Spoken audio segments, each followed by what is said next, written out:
Des panneaux photovoltaïques à perte de vue.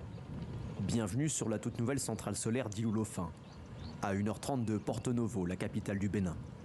Sur l'ensemble du site, on a installé 14 212 panneaux photovoltaïques d'une puissance de 530 watts-crête. Répartis sur 26 hectares, ces panneaux peuvent au total produire jusqu'à 25 MW. De quoi alimenter, en théorie, 20 000 foyers en électricité. Mais la production solaire est par nature inconstante. Vous pouvez voir sur cette courbe que depuis hier, donc 19h, donc jusqu'à aujourd'hui, 7h du matin, on était à zéro de production. Pourquoi zéro de production? Parce qu'on n'a plus le soleil. Et à partir de 7h, le soleil commence à se lever et là, on voit qu'on commence à produire. Alors le maximum qu'on peut voir, ici, donc à 13h, on était monté jusqu'à 20 MW-crête. Difficile donc de savoir quelle quantité d'énergie cette centrale va produire. Mais une chose est sûre, c'est qu'elle rapproche un peu plus le Bénin de l'autonomie énergétique.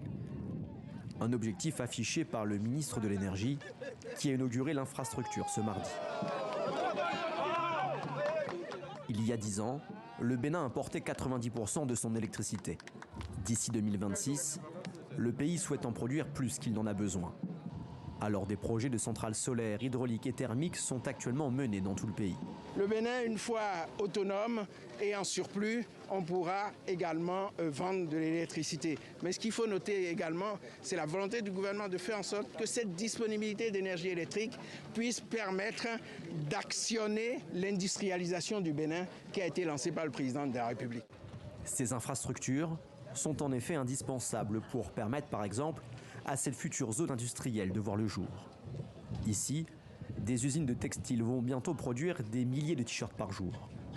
Pour l'alimenter, une centrale thermique sera installée juste à côté.